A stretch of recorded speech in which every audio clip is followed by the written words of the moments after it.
안녕하세요. 부동산 해결사 솔몬입니다. 주말간에 또 충격적인 뉴스가 발표가 됐습니다. 다주택자가 받은 주담대에 대해서 만기가 도래했을 때 LTV 0%를 적용을 해서 전액 상환을 받겠다는 청와대의 방침입니다. 대상으로는 수도권에 있는 규제 지역 아파트들인데 정부에서 매물 내놓으라고 등 떠미는 그 수준이 점점 더 강해지는 것 같습니다. 지금 정부에서 쓰고 있는 전략들이 과연 이 시장에 어떤 효과를 일으킬지 오늘 한번 생각을 해보겠습니다. 일단 지금 정부에서 쓰고 있는 전략들 우리가 다시 한번 검토를 해보면 25년 6월 달 들어오면서부터 주택담보대출에 대한 상한선을 최대 6억입니다. 최대. 그리고 단계별로 0부터 6억까지 집값에 따라 가지고 주담대를 굉장히 큰 폭으로 줄여놨고요. 이제 서울에다가 내 집 마련 한 채 하려면 최소 현금으로 대출 빼고 현금으로 10억 이상이 있어야 된다라고 하는 굉장히 불편한 진실에 우리가 마주하게 됐죠. 그리고 다주택자에 대한 대출은 완전히 차단을 해버렸습니다. 25년 9월 달 들어오면서부터 공급 대책을 조금씩은 발표를 했는데 우리가 알고 있는 공급 대책과는 그 결이 굉장히 달랐습니다. 오로지 공공에서 주도하는 공급으로 이 시장의 공급을 전체를 다 이끌어 나가겠다. 라고 발표를 한 거나 마찬가지인데 LH와 SH가 사업 시행자가 되는 정비 사업들, 그러니까 도심복합사업이라던가 아니면 공공재개발 같은 사업에다가만 인센티브를 조금씩 더 주고요. 민간 정비 사업에 대한 규제는 계속 이어집니다. 그래서 거래 제한이라던가 이주비 대출 차단이라던가 이런 말도 안 되는 대출 제한들 계속 이어지고 있는 상태고요. 또 최근에 발표된 안에 따르면 인센티브조차도 민간 정비 사업에다가는 제한적으로 주고 공공에서 시행하는 정비 사업에다가만 1.2에서 1.5배까지 몰아주겠다. 이런 식의 발표까지 하고 있는 상태죠. 그러면서 공급은 계속 강조하고 있는 게 왜 유휴부지만 강조하는지 모르겠다. 3기 신도시는 오히려 분양 분량 줄이고 임대 쪽으로 가닥을 더 잡아가고 있는 그런 모습을 보이고 있어요. 그리고 10월달 들어오면서부터는 서울 전역과 수도권에 집값 많이 오르고 있는 주요 지역들 3중의 규제 지역을 확대를 하고 이 부분은 이제 토어제 확대로까지 이어졌죠. 그래서 결과적으로는 내 집 마련하기가 점점점 어려워지고 있는 그런 상태가 됐고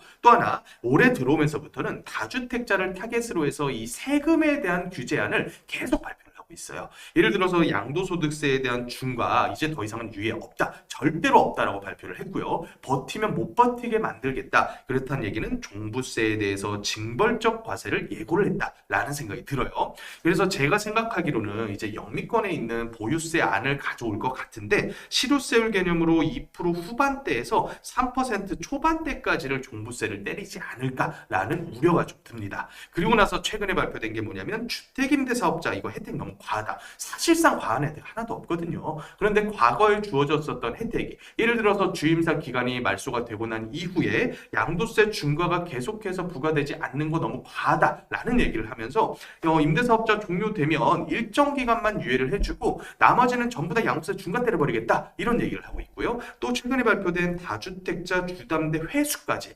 이런 정책 전략들을 계속 펼쳐나가고 있죠. 그러면 이게 무슨 의미냐? 이 시장에 수요와 공급이 있는데 공급 분야와 수요 분야에서 각각 어떤 생각을 가지고 정책을 쏟아내고 있는지 한번 요약을 해보겠습니다. 일단 제 생각에는 공급에는 단기 공급이 있고 중장기 공급이 있다라는 생각이 들어요. 그런데 우리가 보고 있는 민간 정비 사업뿐만 아니라 이제 공공에서 주도하고 있는 공급 전략들이 있죠. 예를 들어서 공공재개발, 도심복합 사업 같은 조합 사업도 있을 거고요. 아니면 택지지구를 통해서 공급되는 신도시, 아니면 정부에서 계속 밀고 있는 유휴부지, 이 모든 신축에 관련된 공급들은 제가 봤을 때는 중장기 공급입니다. 왜 중장기냐? 토지 확보하는 것만 하더라도 상당히 많은 시간이 들어가고요. 이 토지 확보가 다 끝났다고 하더라도 공사 기간만 최소 40개월이 걸립니다. 그러면 이 기간을 전부 합치게 되면 최소 10년에서 늘어지면 15년 이상까지도 소요될 수 있는 게 바로 신축에 대한 공급이다. 그러면 단기 시장을 압박해서 단기 공급을 늘릴 수 있으려면 기존에 있었던 재고주택이 공급이 되어야 된다는 얘기죠. 그러면 재고주택이 공급된다라고 하는 거에 대한 의미는 이 공급이라고 하는 거는 매도 물량이 시장에 나와야 그게 바로 공급이다. 그냥 쌓여져 있으면 이거는 매몰돼 있는 거고 이게 시장에서 계속 쏟아져 나와야 이게 공급이다.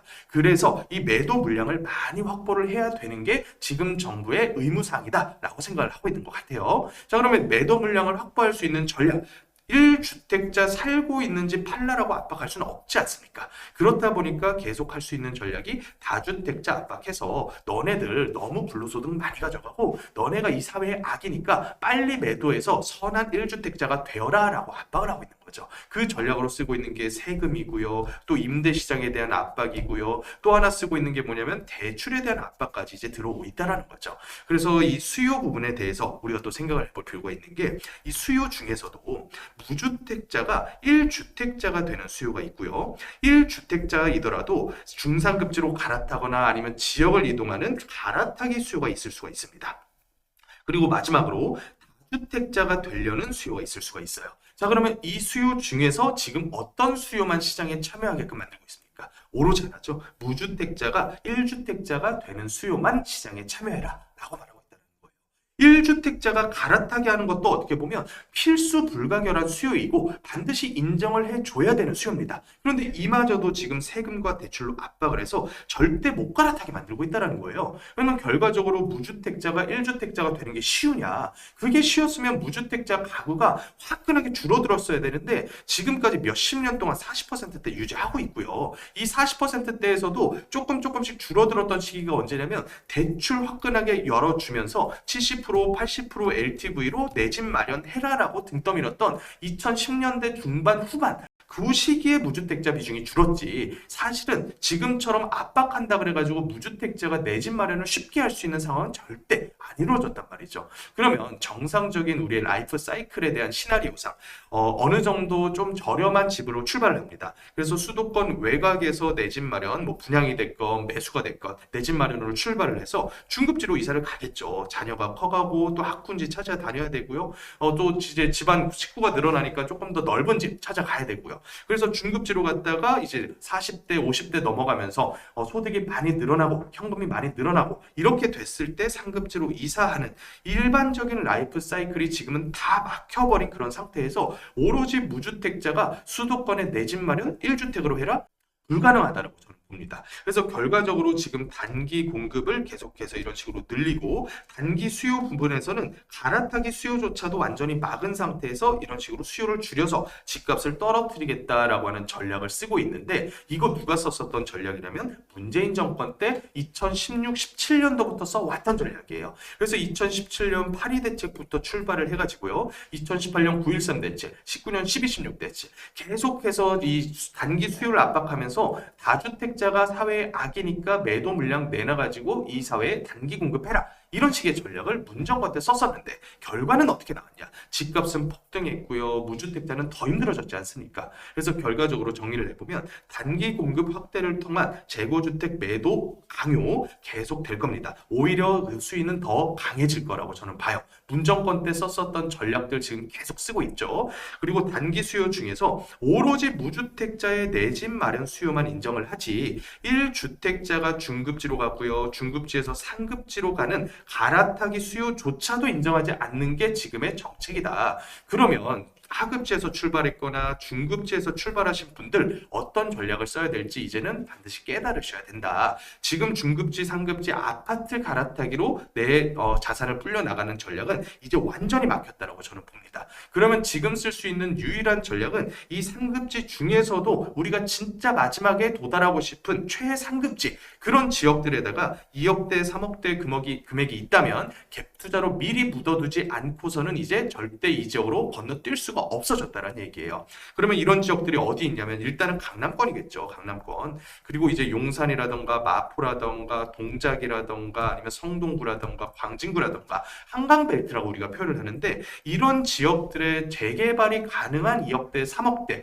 투자가 점점점 사라지고 있습니다. 왜? 눈치 빠른 분들이 먼저 사서 올려놨으니까. 그래서 이런 지역들에다가 빌라 갭 투자를 통해서 재개발이 이런 식으로 되는 지역들. 제가 이것도 작년, 재작년에 추천 굉장히 많이 해드렸었던 노량진 지역이거든요. 노량진에 행이 제한 곳이 떨어지기 전부터 제가 이 지역은 노후도가 많이 차 있고 그 상태에서 동작구와 서울시의 개발 의사가 굉장히 강한 상급지이기 때문에 4억대, 5억대 매수 금액이면 굉장히 저렴한 거다. 이런 얘기를 많이 드렸는데 벌써 지금 노량진 14구역이라는 이름으로 신속통합기획 동의서를 걷고 있습니다. 과거에 4억대, 5억대 갭투자 금액으로는 2억대, 3억대면 살 수 있었던 지역들이 이제는 갭투자 금액 5억대가 넘어가야 되는 그런 지역이 됐단 말이죠. 그런데 이렇게 될 지역이 그 바로 옆에도 지금 남아 있어요. 그래서 제가 봤을 때 이 바로 옆에 있는 노량진에 어떻게 보면 노량진 15구역이라는 이름으로도 갈 수 있는 그런 물건이 지금 2억대, 3억대 투자로도 가능하니까 이런 기회를 놓쳐버리면 지금은 절대로 창급지로 갈아탈 수가 없다라고 하는 거를 인지를 하셔야 될 겁니다. 그래서 마지막 남아있는 최상급지가 될 예정지 그 지역에서 2억대, 3억대 투자로 상급지에다가 깃발을 꼽아 놓고 싶으신 분들께서는 늦지 마시고 더 빠르게 연락 주셔야 이런 물건들을 잡을 수 있다라고 보시면 될 것 같습니다. 자, 지금까지 부동산 해결사 솔몬이었습니다.